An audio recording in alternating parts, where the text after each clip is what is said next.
Hey folks, welcome to the latest instalment. This instalment isn't about painting, it's not about detailing.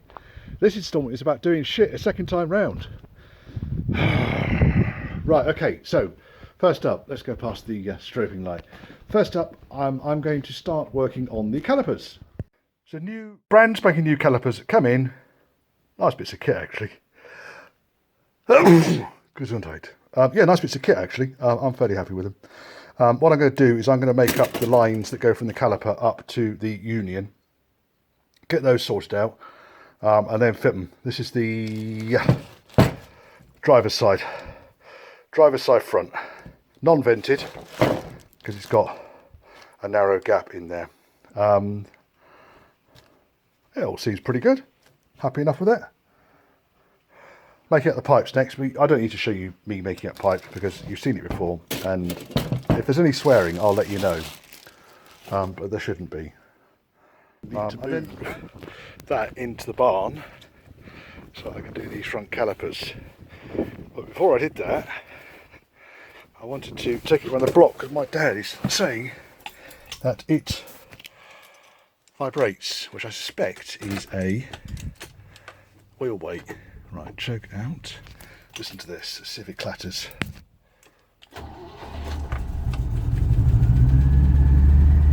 No, it didn't. At all.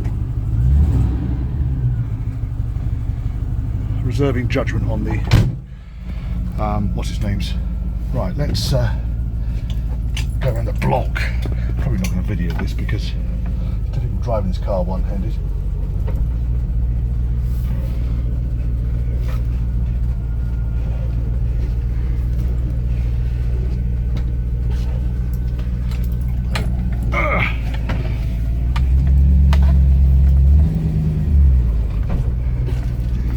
Right, I'll be back in a second. Well, I sussed out what the vibration, my dad called it. Fucking judder, I call it. Big judder. Handbrake drum. Fucking red hot. So I think the handbrake shoes are dragging. I'll wait for it all to cool down. I'll disconnect the rear prop shaft, get the handbrake drum off, and work out what's gone with that. Basically, so rolling forward to the following morning. Both calipers are off. Driver's side caliper, fine, no signs of any issues. The piston started to come out there because I was pumping the brake pedal to try and get all the brake fluid out. Interestingly, these fucking dust shields haven't seated properly, and I don't know why. I'm giving up rebuilding calipers. It's just not fucking worth it. This one, all the dust seals are in place, but as you can see, it's had a fairly catastrophic leak from probably that piston, but also a little bit of that piston too. I'm going to find out why. I suspect the pistons are wrong.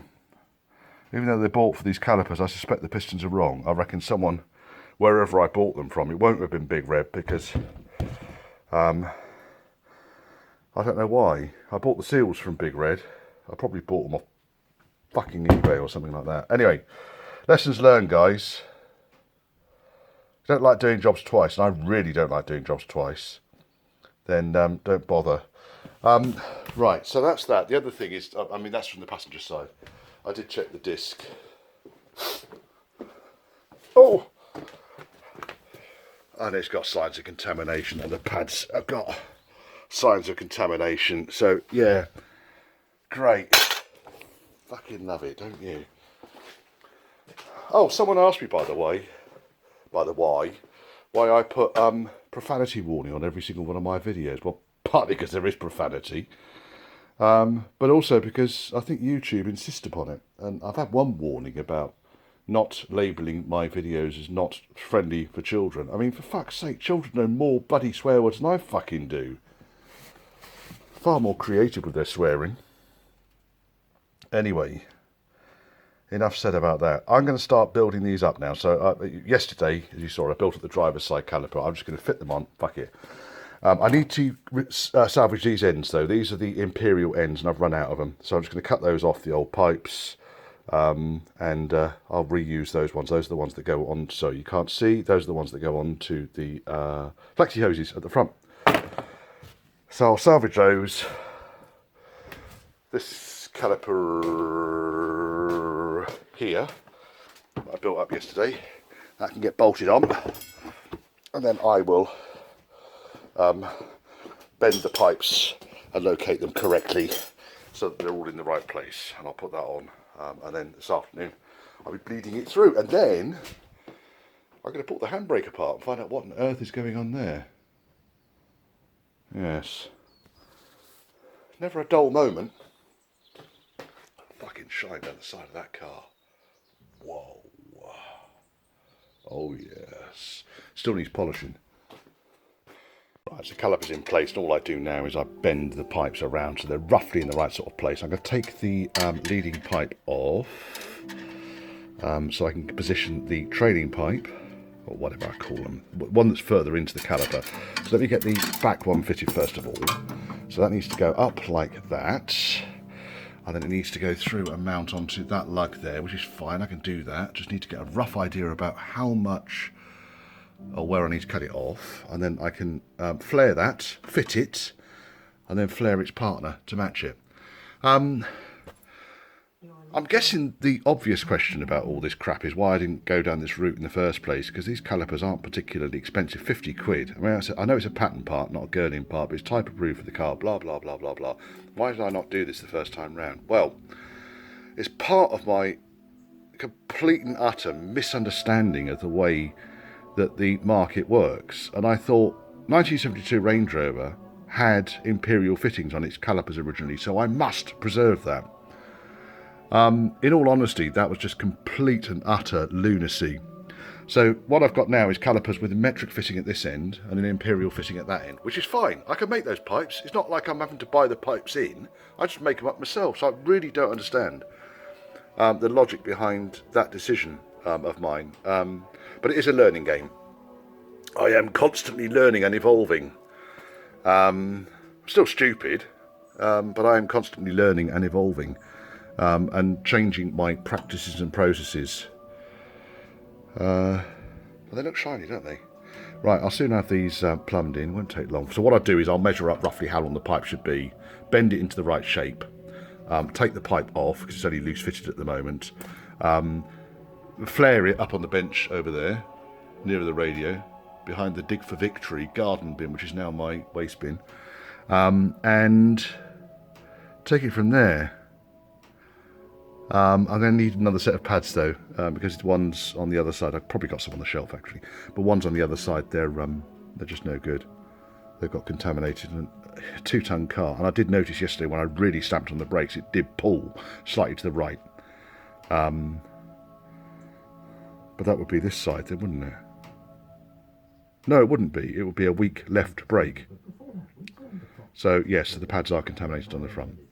So I'll change the pads. Discs are looking good though. This is the driver's side, obviously. There's the front indicator, driver's side. Right, let me crack on with this and stop talking to you kind folk. Feel free to offer feedback on this job, or the rationale behind me trying to preserve silly things like imperial fittings on calipers, which really, are going to make no difference whatsoever. It's not a concourse car. And even if it was concourse car, I can't believe that the judge is going to notice that it's got metric ends on one of the calipers. You can get the original Lockheed calipers. You can buy them, but they're about 3 times the price. And, well, I'm cash strapped, so I decided not to. Yes. Right, getting on with this. Right, it's done that. Nicely routed through, all flared, all done. The only thing I'm going to double check here, make sure that these don't clatter with anything when I turn the steering onto its full lock. I'm not Hercules, by the way, I just haven't got the other wheel on the ground at the moment. Right, so that's it on its bump stop. Yes, we're all well clear of everything here. Beautifully clear, none of the pipes are touching anything. They're braced together using that little clip there. Just a little double clip thingy. Right, put shoes in. So pads in. I was going to go and look for another set of pads, wasn't I? Right, let me put a new set of pads in on both sides. 1 second. Alright folks, check this out. Sometimes I fucking despair. Would you fucking look at that? That's how much play there is in the steering. Again, that's a part that's been on there for 1,000 miles. That is utterly fucked. Utterly fucked. Not a little bit fucked. That has that much movement.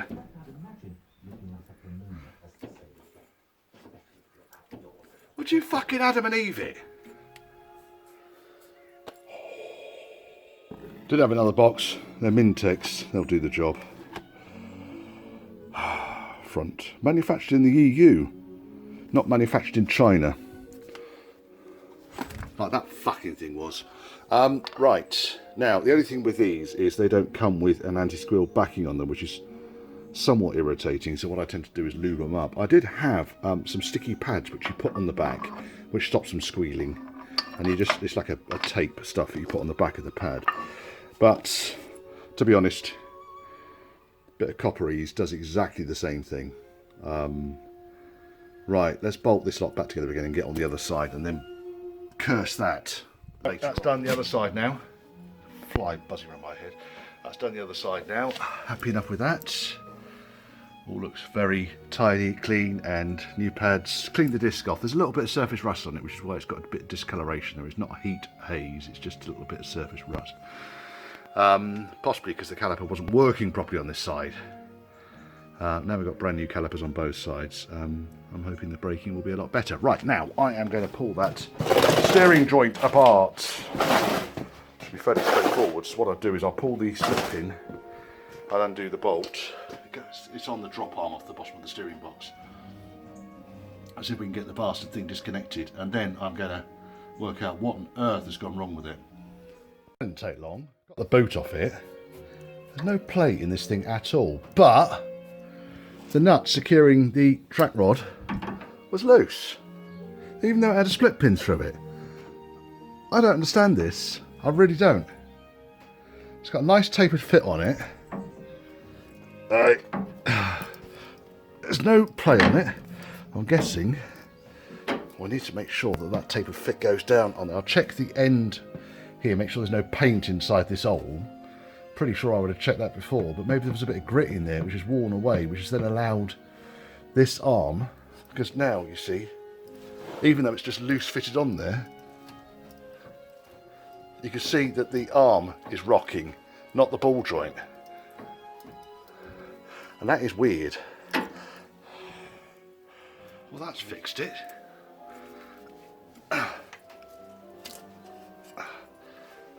There's no play in it at all now. So yeah, it was just that nut on the top was loose. Now I'm going to put another split pin in there.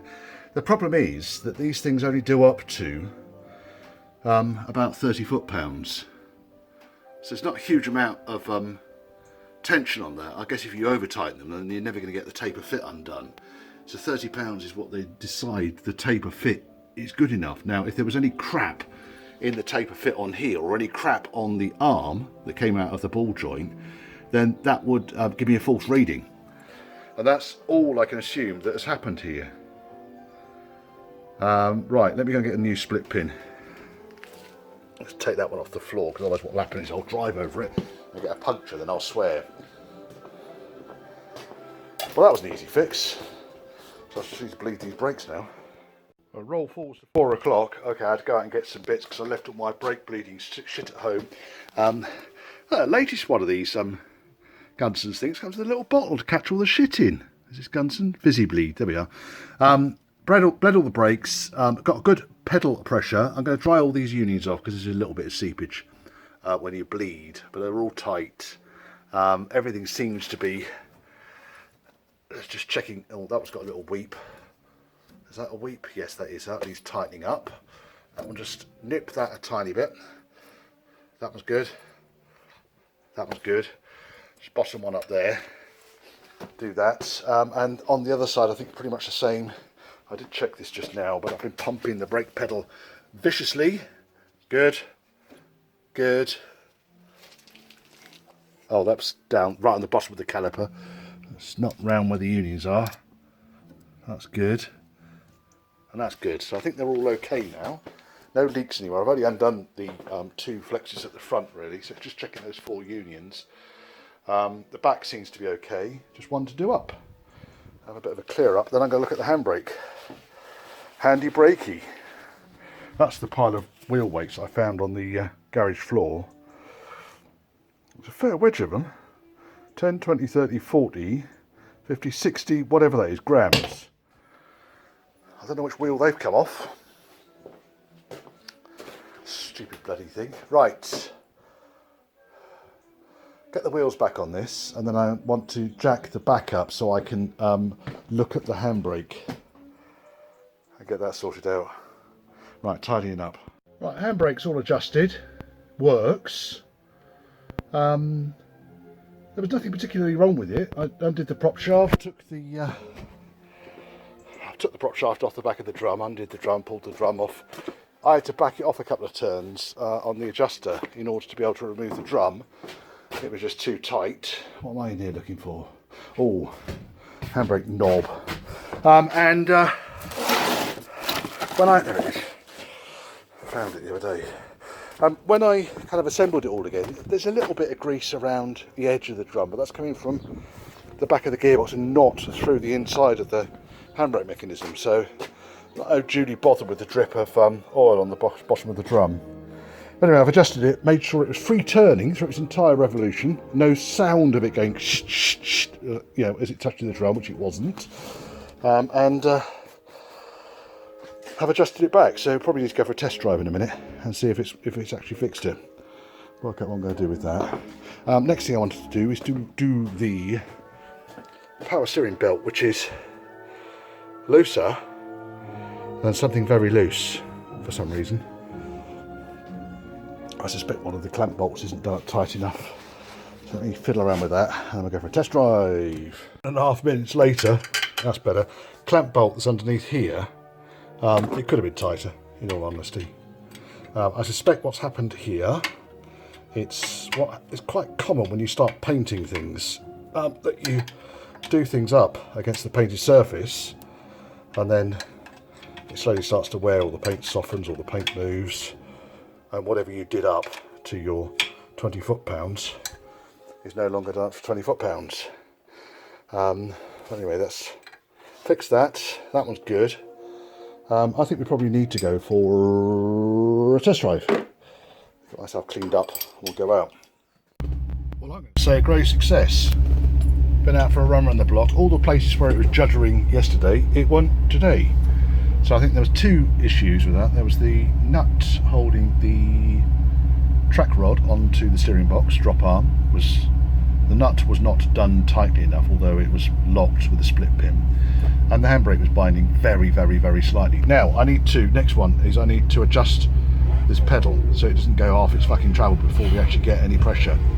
It doesn't come up with any additional pumping, so I'm pretty sure it's just a pedal adjustment that's required here.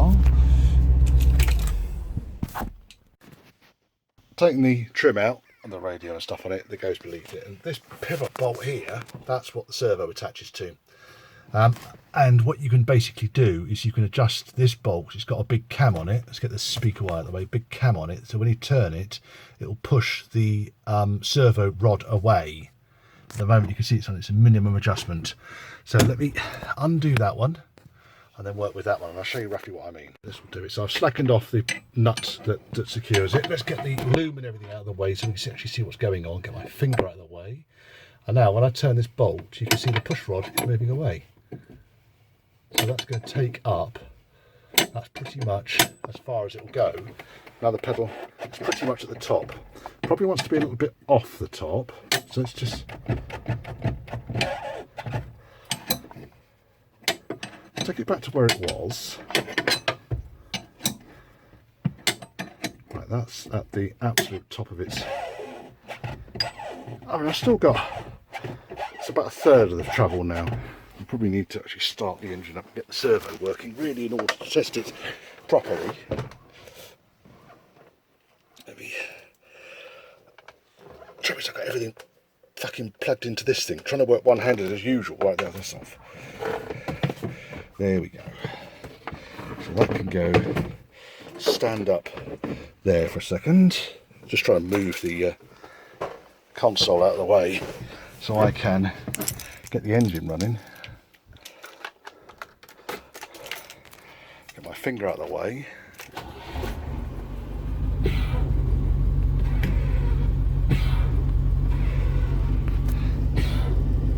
Oh, it's still going down a fucking long way.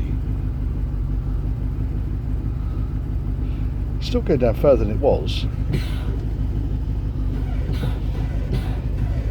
It takes a long time to come back as well.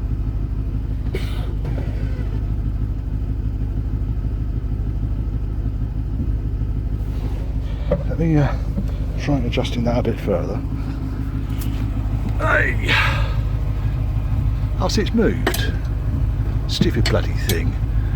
Probably because I need to tighten it up.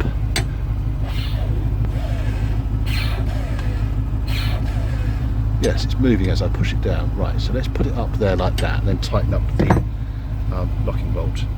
It's the bastard well tightened up. Oh, that's a wedge better. I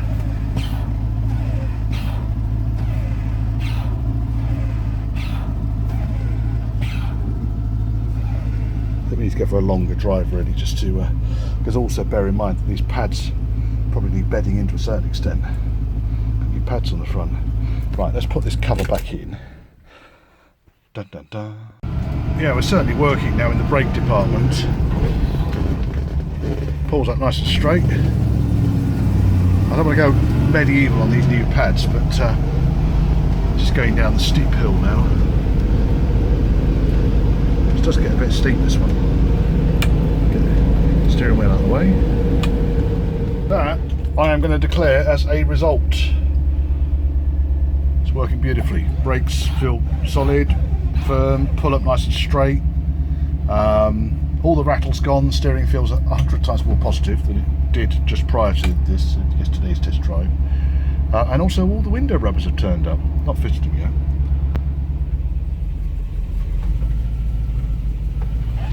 That should do it, I reckon. Right.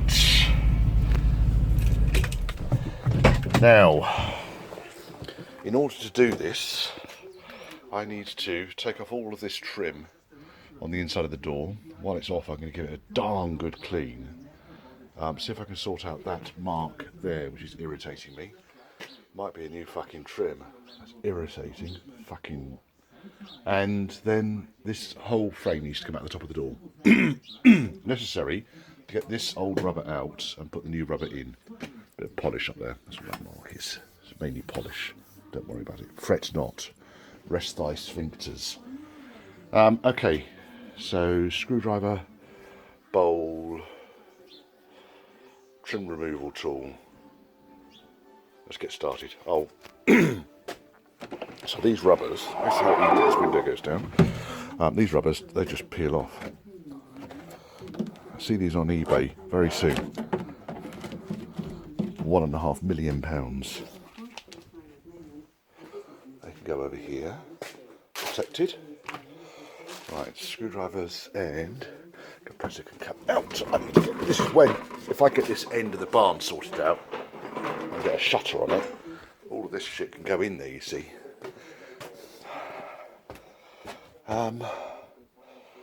Right, I want the magic screwdriver that undoes everything, which is not in there. Oh, it might be in the car, because I was messing with it yesterday, wasn't I? And the trim removal tool is there. Lots of tape around the end of it. Right, that was easy. Right, on the trims, there's metal clips that hold them in. So the metal clips on the top section run along the top, and the metal clips on the bottom run along the bottom. You can see this bottom piece here isn't properly secured anyway, so I shall start at that point. What I try and do is go in behind, work my way along to the next clip, and gently lever, and again onto the next clip, and the next clip. If I break these clips, I've got more, but I am getting a bit short of them because I've had these things off so many bloody times now, it's getting not funny. That that one. And then just down the edge here. There we are. And then this panel slides off. You see the metal clips on the bottom there. That's the bottom of the door. I shall put this carefully in here. Where can I put it? Put it on the bench at the end here. So I don't want it. I shall keep away from that bench. But I could put them in the boot, couldn't I? Might be a bit more sensible. Right, on the top, got this. Now there's a line of the little rivet things. They push their way in various different places as we go along here. There's one.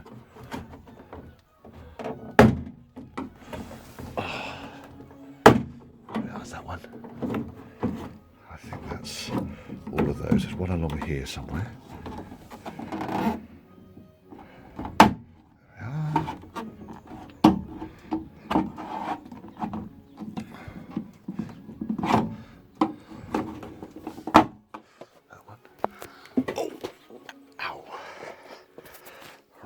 And then there's one up here.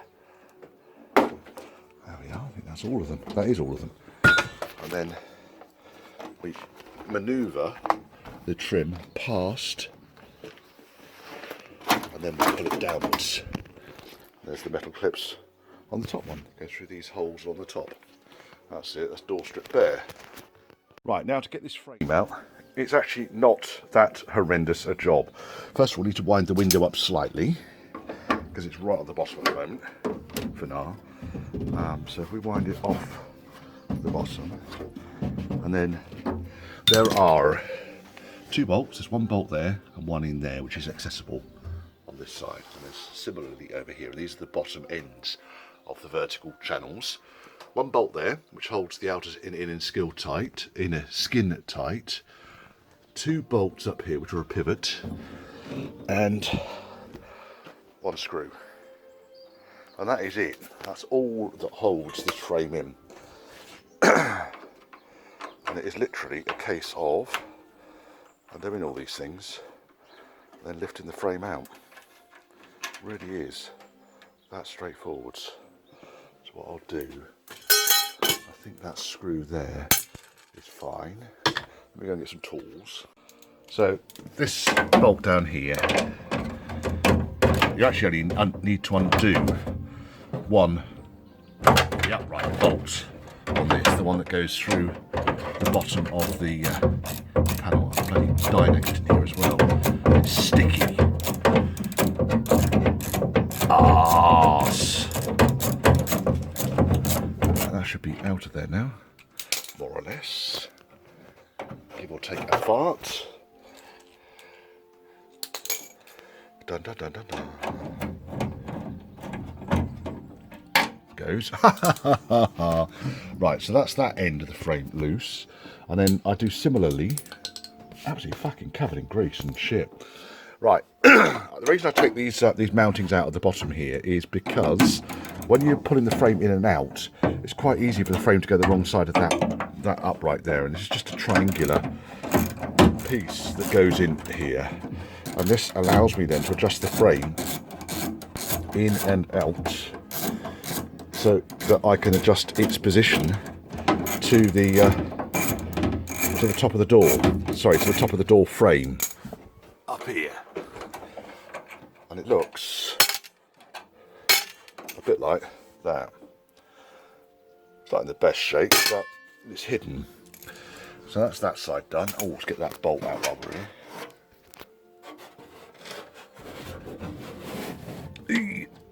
You can be there while I do that. There it is, bolt. And then we've got similarly bolt here, which you can see the bolt on the end there. That's on the bottom of the channel.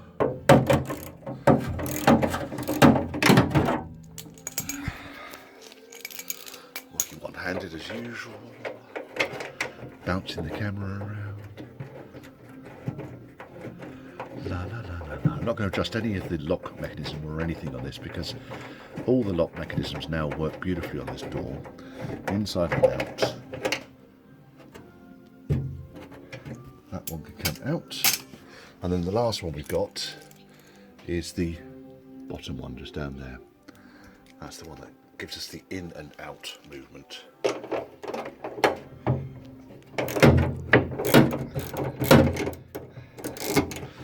I might speed this up, I might not. I found a time-lapse function on my phone. On a Samsung phone, if you, on the screen, before you start doing anything, sweep to the left or to the right, I can't remember where it is now, one or the other, it gives you all the effects that I've been looking for God knows how long. It's the hidden mode function that probably everyone that's watching this know. Oh yeah, we know about the mode function. Yeah, well, I've owned this phone for about 2.5 years, and I didn't know about it. Shit happens, eh? Right, that comes out. There's the other one. Right, now, up the top here. Oh, God, that's a long way up. Oh, I need to get some plastic seat covers for these seats as well, because you can see I'm getting grub on them. Oops, just put the wrong bit down. I wanted that bit. Pause for a second.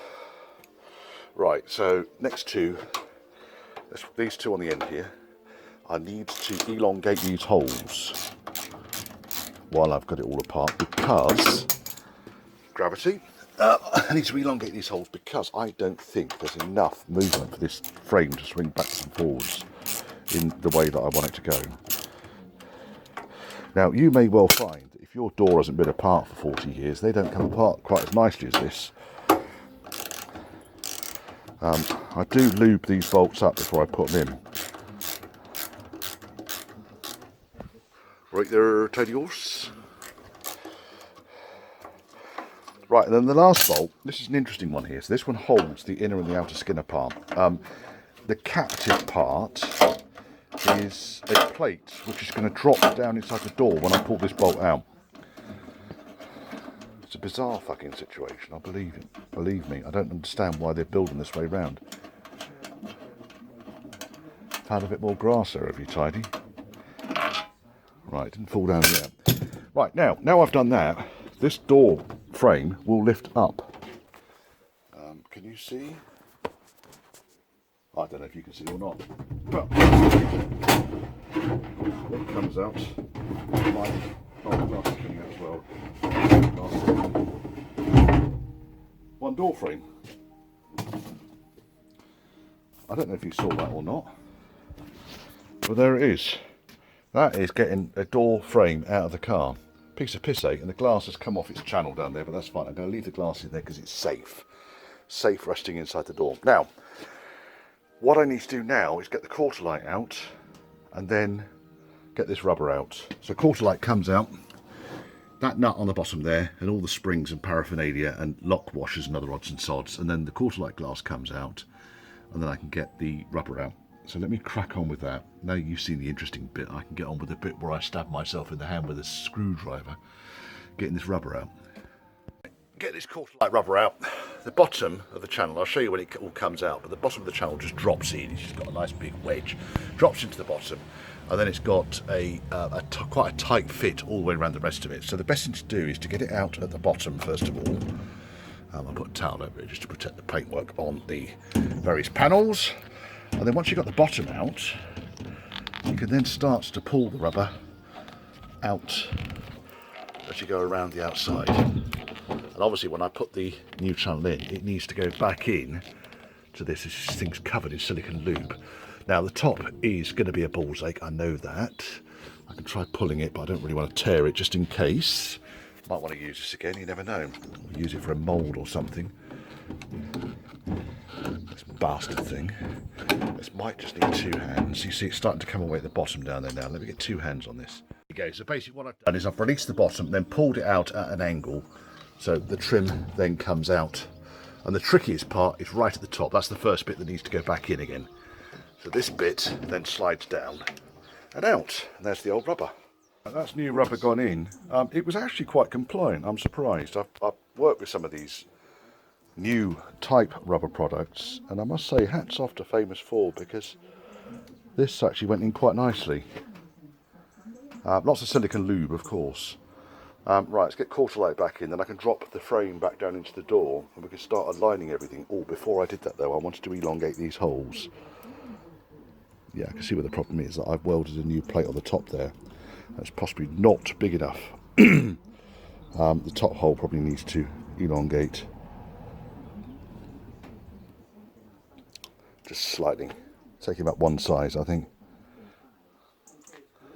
and quarter light. Yes. Right, that's the frame loosely fitted. I've enlarged these two holes up here massively. Big washer's going to go over those. Now, what you can basically see now is I can adjust, if I just hold the bottom of the door of my boot, I can adjust the frame in and out quite a long way now. It pivots off these two bolts at the top here, because these two bolts over here are quite tight. I think it was limiting the amount of movement I had in order to get the front edge of this frame tucked in tightly. Now, I'm just going to sort out a neighbour now with his car that's dramatically failed an MOT after he's owned it 19 years and spent not a penny on it. And we're going to do a car take back on it, but yeah, that new rubber looks nice, doesn't it? Wait till I get the other bit over the outside of it. That's going to look the bollocks then. In fact, that will probably close now. It will close. So what we need to do now is work out how we're going to do this thing. So I think it needs to come up a little bit here. Just a little bit. About there, I reckon. Maybe up a bit at the back as well. Right, I'm going to do this in a minute. Tightened everything. Oh, I haven't tightened that one up. Tightened all of the bolts apart from this one. That's done. Shuts. If anything, it wants to come down a little bit at the back, but yes, I think it does want to come down a little bit at the back. I can soon do that. So as you start to adjust these things, but the good news is the in and out kind of movement, so it's in a lot further at the top than it was before. That trim strikes me, it should go down quite a bit further there. I'll look at that in a minute. I mean, the trims on this, it's the same style of trim, just 25 years newer, and you can see how beautifully they fit. Yes. Let's lower this door frame down a tiny bit. So loosen that one, loosen that one, loosen these two and that one, and then yank it down. So got it to go down. It still sits on the trims, on the seals. More gap at the front. That's good. Right, now we need to do the in and out movement again. I had to wind the window right down in order to get it to shift, which is fine. Done that. Let's adjust this thing back now. That's done it. So all bolts are now tightened up.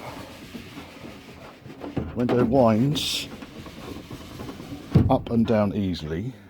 The frame here, you can see it's pinching slightly. I wonder if I can get that frame to come out slightly. Probably just a little bit of percussive shoving. The Yankees move by that much. 2 mil? Have I moved it the right way? I think I have moved it the right way. Right, it's just closing slowly to make sure nothing's going to clatter. Nothing's going to clatter. Wing lines up better, doors in even further. Probably could even go in a little bit further, but we're at a balance really between the wings sticking out and the bulkhead sticking out. I think that's pretty good. I don't think that's going to go any further. I think that is it. Right, let's get the trims back on and get onto the other side. On that side, just check all of the mechanisms still work on the door. Lock works. Can't use the other back handle, but I know that's going to work. The front handle works. Right, and window winds up nicely. Well, as nice as a two-door Range Rover window does. Right, so now, there we are. That's as good as the fit gets on this.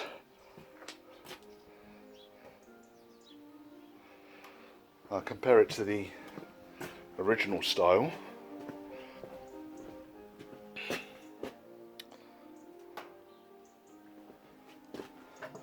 Okay, that's tatty. But ignoring that, even then, people are saying that the gap there and the gap there is not acceptable for a car like this, which is why they changed to this style in 1973. One of the very, very, very few upgrades that they brought out on these cars. There was a few upgrades, odds and sods they did here and there. That looks alright, quite pleased with that. There's a gap down there, but I think that's fairly normal. Got to let the water out. The only interesting thing is, you can actually see underneath the trim, and again I think that's normal. Bloody thing. Right, now, the one from the other side is new old stock, which is here. Almost exactly the same. There you go. Right, so I'm going to get this door apart now. Right, that's done that one. All fits. What's loose there? That screw's loose. I need to do that one up. Do that one up, and that'll do that. Everything else is pretty much tight on here. Happy with it. Looking good. The only slight problem I got with this is that the glass shifted in the quarter light rubber. So if I open this up now, you can see the glass is not necessarily that tight. So I'm going to have to get some adhesive in there and secure that. But it goes in. Yes, and shuts. Right, another day of work drawing to a close. Bit of waxed the roof, the body sides, tightened up a couple of areas where it still needed a bit of flattening back. Not particularly impressed with the paint job on the roof, but you know, we know about that, don't we? The only thing I haven't waxed yet is the tailgate. Done everything else though. It's all waxed, it's looking gorgeous. Really is come up quite nicely. Bulkhead has improved. There's still a couple of pinpricks and stuff on it where the water got in as I was painting it, but you have to get really fucking close to it to see it, and I'm not going to tell you where they are. These seals look good. Whether they're worth 750 quid or not, I don't know. We'll see. Auctions on the 4th. This is an original equipment seal, OE Land Rover. And what I find interesting about this is it wedges right up against the B post. It makes the door difficult to open. Now, I can't shift the door any further forwards because of this. So, I'm not entirely sure what I do. Well, I can take a shim out and risk, if I close this. There we are, closed. That is right on the A-post. There's no way the door going to go any further forwards. So I can only think that I need to just gently file that edge down there. Because you see how much it's catching on it? It's a fair amount, isn't it? Shaved a tiny bit off it. Oh, you notice the door actually opens now. I also put some silicone on it as well. Helps it. Right, going out for a run now. I put this rubber seal on the edge of the tailgate. So hopefully that's going to stop some of the water ingress into the boot. Let's lock that while I'm here. Check he still locks. He does.